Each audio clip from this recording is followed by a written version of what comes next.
Buenas a todos, ¿qué tal? Hoy me encuentro con un grande, es un referente para mí, don Fernando Paz, es un señor que me ha ayudado mucho bueno, en sus exposiciones, en algunos de sus libros, en ayudarme a componer también muchas de mis canciones. Y bueno, aquí lo tengo hoy, es un privilegio tenerte, Fernando, espero que te encuentres bien. Perfectamente y es para mí también un privilegio, por supuesto que sí, estar aquí con vosotros. Pues bueno, entrando un poquito en materia, así por encima, ¿qué opinas de todo esto que ha pasado en Madrid, lo de la cumbre, todo esto? ¿Qué fin crees tú que va a tener, qué desenlace va a tener finalmente con Rusia, esto de la OTAN, todos estos líderes y tal? Tu personal punto de vista.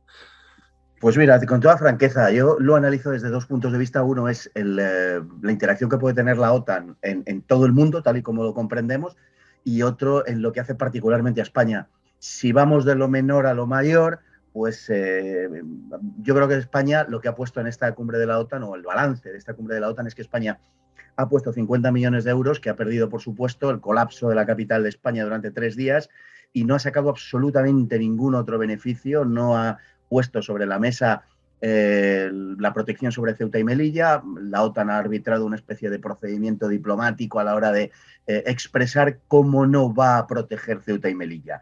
Ha hecho Ujú. digamos, una reforma puramente epidérmica de las formulaciones del articulado, donde ahora se dice, en lugar de defender las fronteras de la Alianza, defender las fronteras de los países de la Alianza, pero sigue sin hacerse una mención expresa a Ceuta y Melilla. Por supuesto, ya del tema de Gibraltar ni hablamos, Y hablamos, porque eso ya ni exactamente. se plantea. O sea que por ese lado creo que España no ha sacado absolutamente nada. El gran vencedor es Erdogan, como es claro, y poco más se puede añadir. Pues hacemos un papel absolutamente de sometimiento y subordinación. No tenemos política exterior y desde luego nuestros gobiernos, no solo este, vamos a ser justos, todos los gobiernos que le han precedido han actuado en el mismo sentido, con una subordinación a una alianza como es la Alianza Atlántica, como es la OTAN, que en definitiva es un eje de poder anglosajón y nada más. Hay tres escalones en la OTAN. El primero es Estados Unidos-Gran Bretaña, después vienen Canadá, Nueva Zelanda y Australia, y luego venimos todos los demás. Por tanto, no es más que la defensa del poder sajón en el mundo, por un lado. Y en segundo lugar, pues creo que el reforzamiento de la OTAN no es una buena noticia. Bueno, pues habría que explicar por qué, pero si lo referimos básicamente al conflicto que tiene lugar este momento en el este de Europa, a la invasión de Ucrania por parte de Rusia, hay que decir que es un episodio largamente provocado por la actitud de una OTAN que lleva expandiéndose desde los años 90, contraviniendo las promesas que en su día se le hizo a la Unión Soviética mientras se derrumbaba y que posteriormente se renovaron con la propia Rusia. Rusia, y esto es una cosa que llevo diciendo mucho antes de lo de la guerra, en Rusia los habitantes del país y la clase política tienen la sensación de que están siendo hostigados por la OTAN desde hace muchos años. Yo llevo diciendo que en Rusia tienen sensación de que la guerra no está lejos. Bueno, nadie ha hecho mucho caso, pero a los que, bueno, modestamente advertíamos de estas cosas, y la guerra finalmente ha llegado. Si ha llegado no es porque Rusia tenga ninguna ambición imperialista. Realmente Rusia es el país más extenso del mundo, no quiere más territorio, no tiene sentido para él más territorio, pero sí tener seguridad en las fronteras, y esto es lo que la OTAN a través de Ucrania ha estado provocando, ¿no? El hecho de que hubiera un país fronterizo desde cuyos límites con Rusia se alcanza Moscú con un misil en 8 minutos. Rusia lo que pedía era una cosa tan razonable como que en origen, ¿no? Luego la guerra se enreda como todas, pero en origen lo que Rusia pedía eran dos cosas muy razonables: que en sus fronteras no hubiera países OTAN por aquello de no verse amenazados, y que es una cosa que han pedido siempre todas las grandes potencias, es decir, Uh no -huh. tener al enemigo en la frontera, y por otro lado que la zona del Donbass, Donetsk y Lugansk, fueran autónomas, algo a lo que Ucrania se había comprometido en 2014 en los acuerdos de Minsk y que sistemáticamente durante 8 años ha venido incumpliendo. Por tanto, me parece que la OTAN ha reanudado con renovados bríos su estrategia a todos aquellos que no pertenecen a la OTAN. Y es una mala noticia porque la OTAN lo podemos definir verdaderamente como, además del brazo armado del globalismo, como el imperio del caos. Es la OTAN, que es la política norteamericana, digamos, una ampliación de la política americana por todo el mundo, lo que viene haciendo es fragmentar todos los espacios geográficos y geopolíticos que no son suyos. Lo hace con Hispanoamérica, a la que ha dividido ya desde el siglo XIX en un sinfín de países. Lo ha hecho en el norte de África, recordemos Libia, lo ha hecho en el Próximo Oriente y ahora lo está haciendo también en el este de Europa. En fin, no me extiendo más, pero no me parece una buena noticia que la OTAN se refuerce, desde luego que no. ¿Crees que hay unos jefes detrás de cada uno, de Zelensky y de Putin? Bueno, yo creo que detrás de Zelensky, vamos a ver, es evidente que sí. Zelensky está, bueno, está imbricado en el sistema internacional, es un político que llegó desde su condición de cómico a la presidencia de Ucrania y llegó prometiendo dos cosas fundamentales. Una que terminaría con la corrupción y otra que terminaría con la guerra en el Donbass. Obviamente no ha terminado con ninguna de las dos cosas. Rusia y Ucrania, en ese sentido se parecen, son países en manos de las oligarquías, pero con una diferencia. En Rusia Putin domina las oligarquías, en Ucrania son las oligarquías las que dominan a Zelensky. Zelensky en este momento, según los papeles de Panamá y de Pandora, tiene 41 millones de dólares en paraísos fiscales.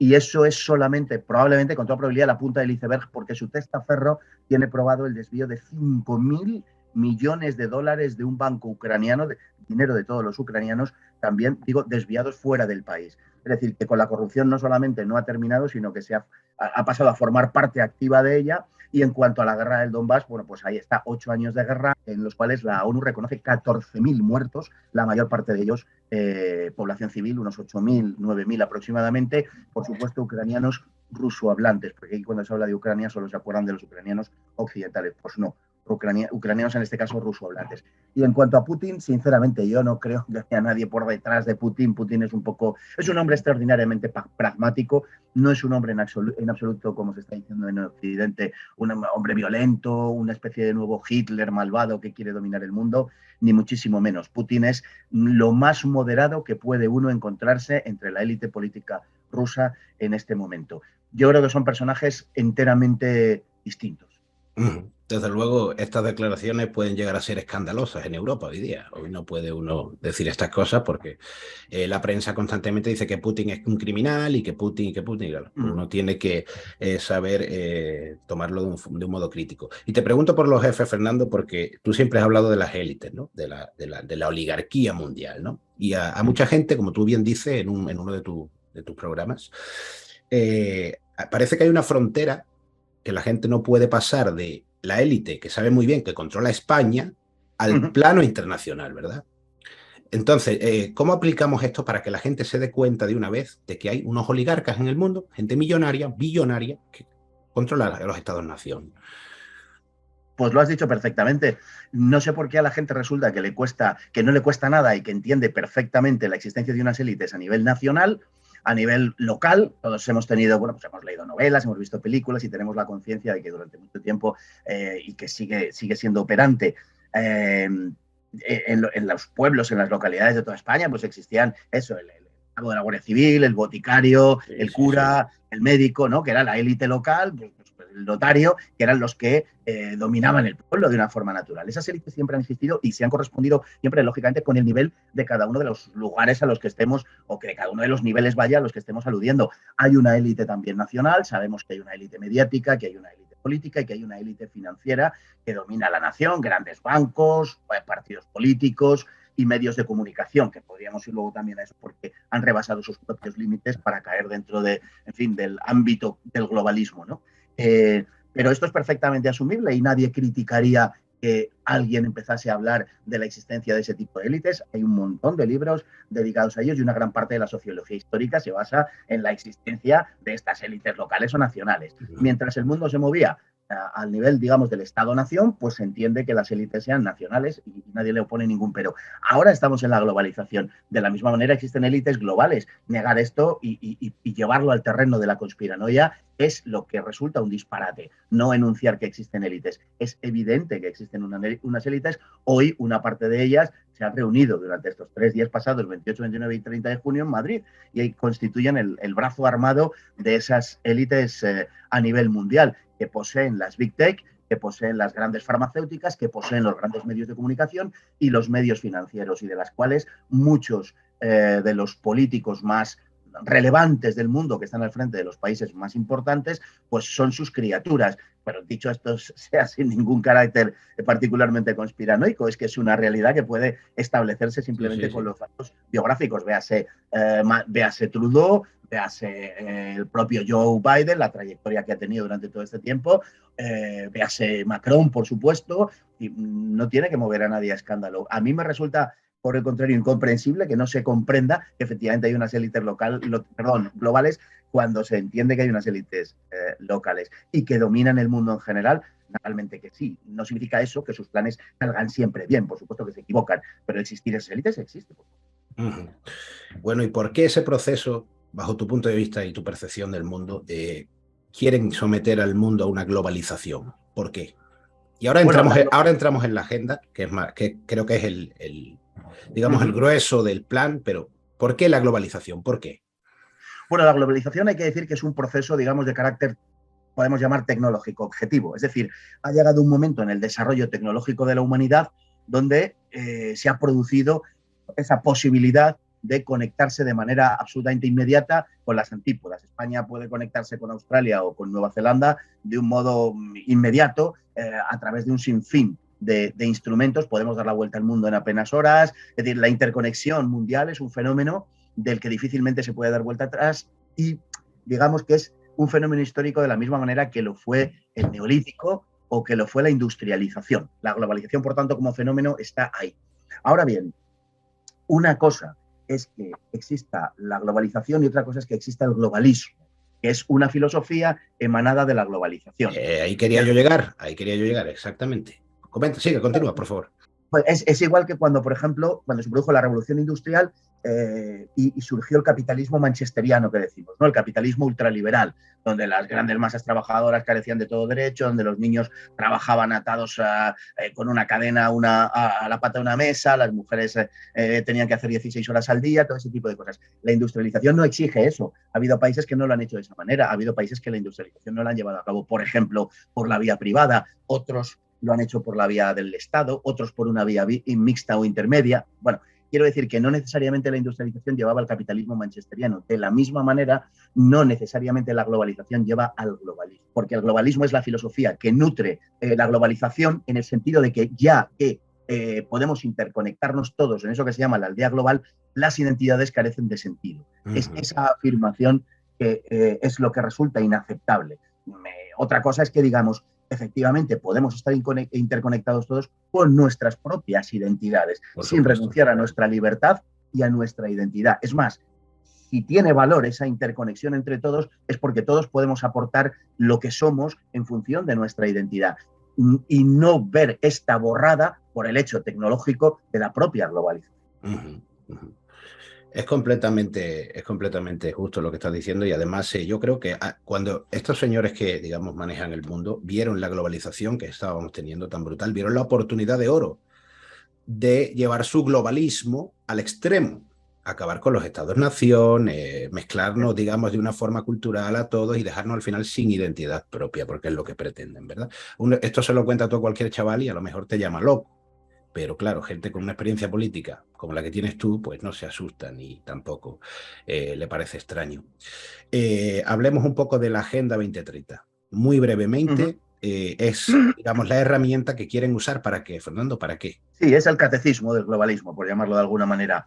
Es el enunciado en bonito, pasado a bonito, como nos decían los profesores en el colegio. Bueno, eso está muy bien.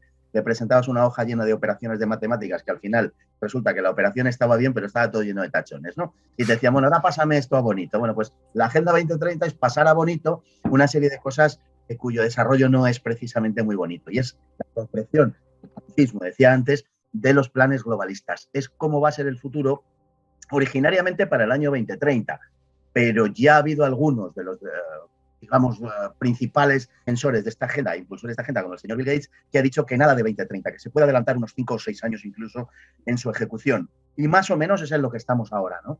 En impulsar una serie de cambios sociales que incluyen la intromisión en nuestra más profunda intimidad, impulsar esos cambios a partir sobre todo de una piedra angular, que es el cambio climático.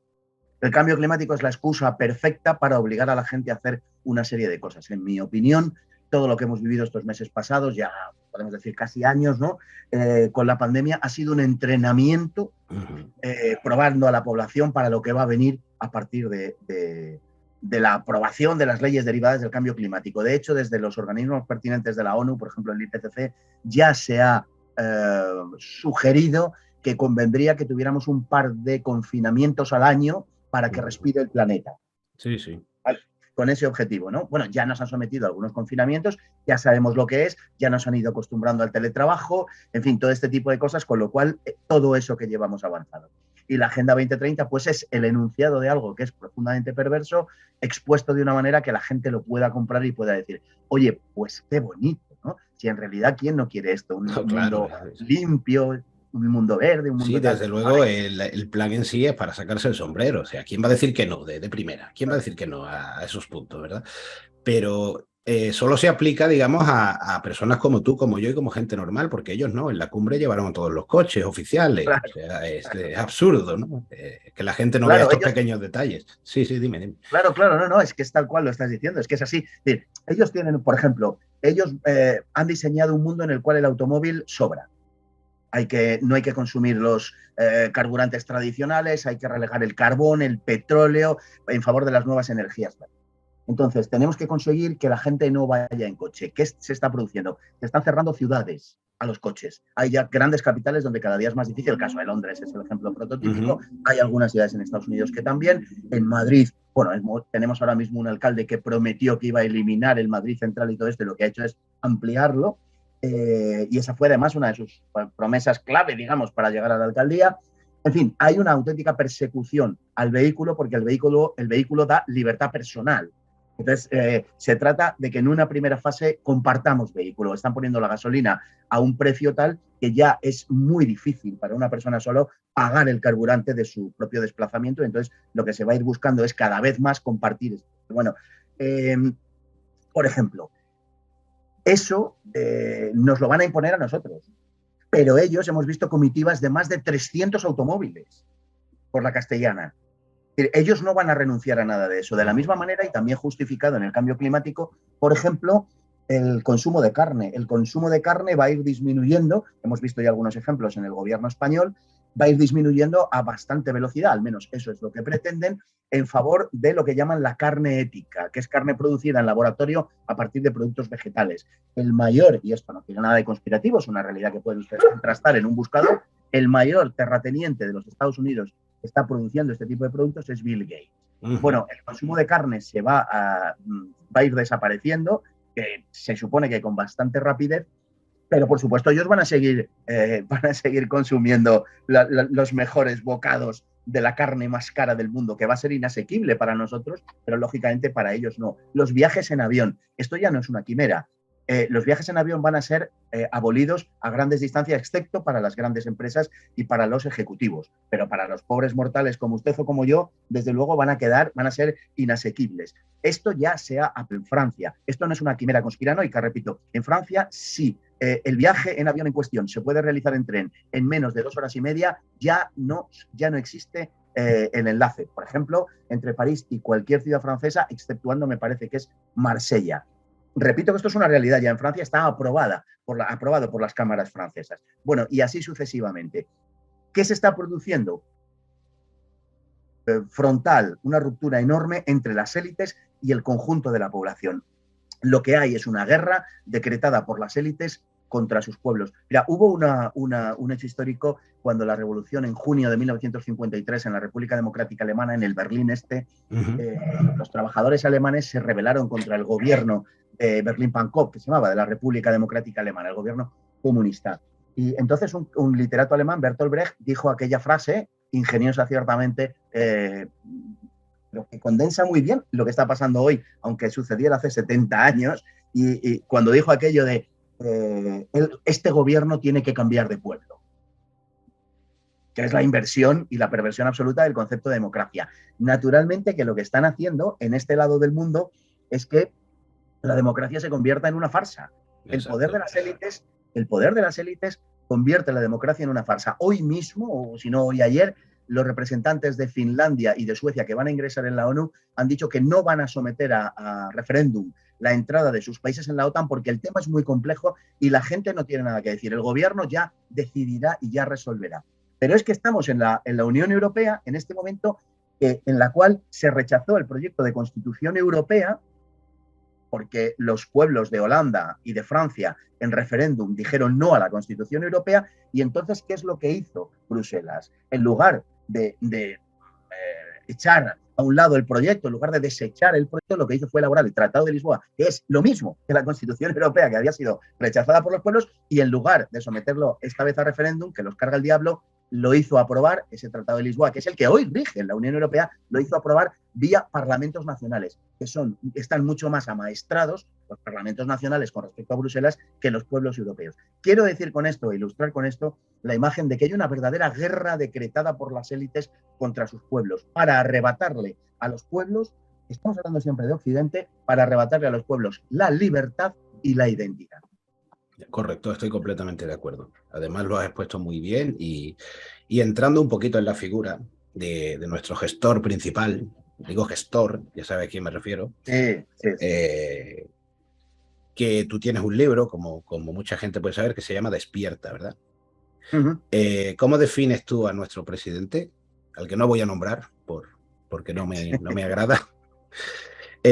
¿Cómo lo defines? ¿Por qué dices, bueno, y lo expones muy bien, de que él obedece, es un títere, por ejemplo, del señor Soros? Brevemente, ¿por qué este señor, que se sabe mover muy bien en política, porque es un superviviente nato, como tú dices, aunque lo haga todo mal, él lo pinta todo muy bien y sigue aferrado al poder, así haga lo más triquiñoso y más asqueroso que pueda hacer un presidente, lo va a hacer? Esto obedece, obviamente, a que está obedeciendo a unos señores, o a un señor, o a una corporación, o a qué. Cuéntanoslo. Sí, está claro que, bueno, Antonio se le llama en redes, ¿no? Por aquello de lo que le sucedió en Italia. Bueno, Pedro Sánchez, el presidente del gobierno, que lo es, para desgracia de todos, pero que lo es claramente un mayordomo de esos poderes internacionales. Es un mayordomo y, como hay muchos otros, es verdad, pero es quizá el menos incómodo de todos. El más obediente, el mejor educado, el mejor amaestrado por parte de esas élites. Nunca pone un problema. Fíjate el daño que le acaba de hacer a España en la política norteafricana, echándose en brazos de Marruecos y entorpeciendo hasta el punto de haber distorsionado las relaciones de España con Argelia, que son básicas y máximas en el momento en el que nos encontramos por razón del suministro de gas, con todo lo que está sucediendo en Ucrania y en Rusia, y por las necesidades de consumo de gas que tiene España cuando tenía una relación privilegiada con Argelia a ese respecto, ¿no? Bueno, pues se ha dedicado a darle patadas en fin, en la parte de la anatomía que a cada uno se le ocurra a los argelinos para echarse en brazos de Marruecos. Además, traicionando la causa de los saharauis y dejándolos, pues en fin, abandonados en manos de los vecinos del norte del Sáhara, de los marroquíes, que están haciendo con ellos auténticas tropelías ante la mirada benevolente de los Estados Unidos, que han reconocido la soberanía marroquí, lo cual perjudica enormemente a su vez a España, porque tiene un problema de aguas territoriales. Al reconocer la soberanía de Marruecos sobre el Sáhara, se produce una extensión de las aguas del derecho marroquí hacia las aguas canarias. Y hay en juego muchas cosas, pero muchas, porque entre otras, la existencia de un yacimiento de telurio, que es el mayor seguramente del mundo, y recordemos que con el telurio se fabrican los coches eléctricos que probablemente tienen entre el 10 y el 12% de todo el telurio del mundo, el monte Tropic. Es un monte bajo las aguas. Bueno, pues esto, con toda probabilidad, se lo hemos entregado gratis a Marruecos. En fin, este señor es un obediente esbirro, un obediente mayordomo de los poderes internacionales. Y de hecho España está sirviendo de laboratorio a esos poderes. Ahora mismo la Unión Europea ha determinado, la noticia es también de las últimas horas, que en las últimas tecnologías 5G, España se convierte en el laboratorio de la Unión Europea. Está dicho así. Les repito que entren en un buscador, está publicado en la prensa hoy, 30 de junio de 2022. No es ninguna noticia extraña que salga de ninguna rara y oculta logia de no sé qué. No, está en la prensa. Pueden ustedes comprobarlo en los buscadores. Así que es lo que tenemos. Pedro Sánchez no es más que un personaje, un superviviente, un personaje obediente a esos poderes Y él está pensando en sí mismo, evidentemente, se está buscando una salida para cuando dentro de un año, año y 3 meses salga del gobierno y está buscando por dos lados. Uno, está buscando una ubicación en la OTAN y otro en la Unión Europea. Ya le han dicho que en el Banco Central Europeo, con toda probabilidad no, sobre todo viendo el éxito económico de España, y que tendrán que ubicarlo probablemente en otro sitio y si no en alguna organización más lejos de nuestro país, que probablemente sería la OTAN. Está buscando su salida, no está buscando otra cosa. Es decir, los políticos españoles carecen de todo sentido del patriotismo y de la defensa de los intereses de los españoles y de la nación. Hay que decirlo, y se verifica en su inmensa mayor parte, en la casi totalidad del arco político, desde luego de los políticos, desde Bildu hasta el Partido Popular, sin prácticamente fisuras. Son todos lo mismo y están todos cortados por el mismo patrón y todos llevan la chapita multicolor de la Agenda 2030. Fíjense ustedes, todos los que lleven eso son enemigos de nuestro pueblo, no tengamos ninguna duda. De hecho, fue el PP quien aprobó la Agenda 2030, que la gente quizás no lo sabe, culpa Sí, quizás al PSOE, pero fue Rajoy quien la firmó. así es. Así que quien quiera creer que el PP nos va a ayudar, ya sabe lo que acaba de decir Fernando. La chapita, él lo dice. Te iba a preguntar, ¿cómo es posible que este señor, ya fuera de contexto, deje el Sáhara en manos en plena crisis, con una guerra que hay, que según dice, pues el precio se ha disparado por la guerra, justo en este momento, delante de toda la opinión pública española, por Dios? ¿Se puede hacer esto? Al Sáhara se le lleva traicionando ya hace 45 años largos, desde 1975-76, aprovechando la muerte de Franco y la inestabilidad que se produjo en España en ese momento. Marruecos amenazó con aquella célebre Marcha Verde que estuvo organizada por la CIA. Esto pueden ustedes, repito, ir a verlo sencillamente a la Wikipedia. Sí, Esto sí. no es nada extraño, es decir, que parece que hablamos de la CIA, hablamos de una serie de cosas, bueno, y que parece que se corresponden con extraños organismos ocultos. Bueno, pues no, es la Central de Inteligencia de los Estados Unidos y fue la que organizó la Marcha Verde, naturalmente contra España, para arrebatarle a España el Sáhara Occidental, que era la principal fuente de fosfatos del mundo, y entregárselo a Marruecos. Bueno, en origen se dividía una especie del tercio sur hacia Mauritania, para Mauritania, y el 2/3 norte para Marruecos. Luego Mauritania acabó renunciando a su parte y pasó todo mal. Marruecos es el socio prioritario en el norte de África para Estados Unidos. ¿Por qué? Primero, porque es más fiable que España. España lleva unas políticas erráticas, su clase política tan pronto hace una cosa como la contraria, y en cambio Marruecos es un país que tiene permanentemente claro con quién quiere estar y en función de quienes le rodean saben que su amigo más poderoso, el primo de Zumosol, es Estados Unidos. Estados Unidos y Israel, que no lo dejemos atrás. En los últimos meses, desde hace ya 10 años, los israelíes están entrando con tecnología en Marruecos, pero desde noviembre del año pasado incluso están desarrollando una base conjunta, por cierto, a 40 kilómetros de Melilla. Casi nada, casi nada. Casi nada, esta es la realidad. Los chinos están invirtiendo en el noroeste marroquí, tienen intereses ya comerciales en el noroeste marroquí. Y los norteamericanos, bueno, pues en fin, ya sabemos la relación que tienen con Marruecos.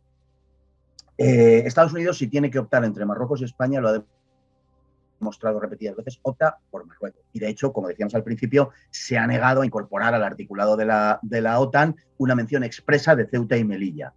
Y lo que ha venido haciendo España al respecto del Sáhara desde el año 76 ha sido una permanente traición a los saharauis con los que teníamos un compromiso moral. Yo recordaba hoy en un programa precisamente cómo en 1976 Felipe González hizo unas declaraciones en Tinduf, en donde en la capital de Argelia del Frente Polisario, donde decía que su primer acto de gobierno consistiría en reconocer la libertad y la independencia del Sáhara y defender su causa.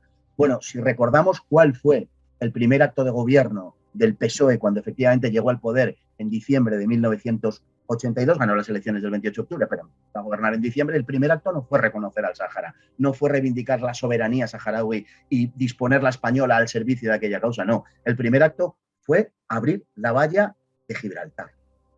Es decir, manifestar su sometimiento a quienes habrían de ser los socios de los gobiernos socialistas y de otros gobiernos, los gobiernos populares, durante las décadas siguientes. Y por tanto, claro, Ceuta y Melilla o Gibraltar no fueron jamás condiciones para que España negociara su entrada en la Alianza Atlántica. Jamás hemos puesto el más mínimo inconveniente. En consecuencia, hemos dejado abandonado el norte de África por completo. Ceuta y Melilla y las islas de soberanía española entre las dos ciudades, pues, en fin, ya veremos qué final tienen, porque no se adivina un futuro muy halagüeño, hay que decirlo así, entre otras cosas, porque se augura un futuro muy feo. Perdona que te corte, sí. Pero se augura un futuro muy feo. Y en los escasos 6 minutos que nos quedan de grabación, vamos a hablar un poco, vamos a dar un giro completamente sobre geopolítica y vamos a hablar sobre el plan o, digamos, ideología de género. Esto que se ha desbocado ahora tanto, que es algo que no sé si es tan difícil de entender para algunos, porque para mí es muy sencillo. Yo no tengo ningún problema con las mujeres, ni con las personas homosexuales, ni con las personas... Pero cuando me hablan de un colectivo determinado que me quiere imponer políticamente ciertas cosas, entonces ahí yo sí tengo un problema, porque como tú dices bien, quieren hacer de lo personal algo político, ¿verdad? Claro. Esto es muy importante recalcarlo, porque la frase es muy fuerte, ¿eh? Hacer de lo personal algo político. Explícanoslo, por favor, Fernando. Pues mira, un levísimo apunte primero. Decías que damos un giro hasta cierto punto, porque las políticas globalistas y por tanto las políticas que está llevando a cabo la OTAN son políticas de género. Es decir, Estados Unidos, cuando aprueba una ayuda a un país del tercer mundo y tal, les obliga a reconocer políticas de género y políticas abortistas. Si no, no hay dinero. Si no, no hay apoyo. Si no, no hay defensa. Por tanto, el globalismo sí viene con un relleno ideológico. Y el relleno ideológico es la ideología de género, el abortismo, el homosexualismo, en la forma en la que tú lo has expuesto perfectamente. Yo no me meto, Dios me libre, en las costumbres de nadie, en la cama de nadie. Cada uno hace lo que cree oportuno con su vida y con su futuro. Y yo no, Dios me libre a meter precisamente con lo... Al respecto de lo que protesto es de que se intentan meter en la vida de otros. Y por tanto, además imponer, que no, ya no es meter, imponer algo, que es peor. Imponer, exactamente. Entonces a mí, que una persona tenga inclinación, por lo que quiera tener inclinación, es una cuestión puramente privada suya. Yo no tengo nada que decir. A mí me gustan las mujeres, me gustan mucho. Y no lo voy pregonando por ahí, que soy heterosexual. Realidad, y no voy imponiendo ningún modo de ver las cosas ni hacer las cosas y tal, ni muchísimo menos. Me dirán que esta afirmación es heteropatriarcal y que detrás de ella, bueno, todo lo que quieran. La historia ha sido un devenir en la que hemos llegado al punto en el que hemos llegado bajo esos parámetros. Yo contra lo que me rebelo, como muy bien dices, es contra la existencia de un lobby, de un grupo de poder, de un grupo de presión que tiene una interpretación antropológica del ser humano y de la historia y que la quieren imponer con barbaridades tales como afirmar que la identidad sexual de una persona depende de su voluntad. Es decir, que tú eres hombre o mujer en función de lo que tú digas, en función de tu voluntad, y que no hay datos objetivos. Es decir, que tu anatomía, que tu ADN, que tu esqueleto, que tu... Porque es así, es decir, que tu... La naturaleza y la biología no se puede que tu biología, claro. Es decir, tu musculación, total, no tiene nada que ver el de un hombre y el de una mujer. Ahí están las marcas atléticas, etcétera, ¿no? Y el problema de los transexuales que están compitiendo en este momento con las mujeres. No hay un problema de transexuales que estén compitiendo en competiciones masculinas. No. No, hay un problema de transexuales que están compitiendo en competiciones femeninas. ¿Por qué? Porque son biológicamente hombres, porque son hombres. Ellos se podrán sentir como quieran. A mí me parece muy bien, yo me puedo sentir, qué sé yo, cosaco del don, o me puedo sentir multimillonario, ¿no? Por eso va a aumentar mi cuenta corriente. Entonces, no, el dato objetivo es el que importa. Yo tengo que considerar una persona hombre o mujer en función de su biología. Claro. Por mucho que se operen, jamás se podrán operar los cromosomas. Y si son cromosomas XY, serás un varón, y si es cromosomas XX, serás una mujer. Por mucho que te operes y por muy temprano que te levantes. Y lo que nos quieren imponer es que todos debemos actuar en función de la expresión de la voluntad de una persona. Si una persona dice que se siente mujer, pues aunque se llame Leopoldo y tenga patillas, tengo que decir que es una mujer. Pues mire usted, no voy a decir. Claro. Pero ahí está el mazo que nos golpea y nos llama de todo tipo claro. Nos deshumanizan, ¿verdad? Por decir cosas así, por pensar así, porque tampoco atacamos a nadie. Aquí no estamos atacando a nadie. Entonces, Efectivamente. me parece un plan bastante, porque esto, si quiere, otro día nos extendemos más y nos metemos a hablar de las feministas, los que han estado detrás de todo esto, tanto hombres como mujeres, y Ah, nos extendemos un poco más. Lamentablemente nos queda 1 minuto y medio, así que vamos a tener que cortar porque es que se me corta la grabación, así que ha sido un placer tenerte, Fernando, conmigo hoy, charlando de estas cosas. Podríamos hablar toda la noche, tú y yo lo sé. seguro. Y nada, te mando un abrazo enorme y gracias por estar aquí Igualmente. con nosotros. Y si quieres decir algo a los jóvenes en 1 minuto, brevemente. Pues igualmente, ha sido un placer y un honor, de verdad, y a todos los jóvenes tengo especial interés en dirigirme a ellos para que, precisamente hacíamos apelación antes a la voluntad, para que sean férreos en el mantenimiento de su voluntad, no se dejen doblegar en sus creencias, de verdad están en lo correcto y que no se dejen contaminar, sobre todo por la sociedad en la que estamos. Es una sociedad de verdad francamente mejorable y luchamos precisamente por mejorarla. En los jóvenes está nuestro futuro. Yo soy una de las personas a las que gusta siempre lanzar un mensaje de esperanza. Y qué mejor que mirar a los jóvenes a la cara y a los ojos para ver esa esperanza que estoy seguro que al final se terminará imponiendo. Lo digo de corazón. De corazón, sí, y seguro que sí, seguro que sí. Así que nada, aquí lo dejamos, chicos, chicas. Gracias por estar aquí una vez más y os dejo, Argal Fernando.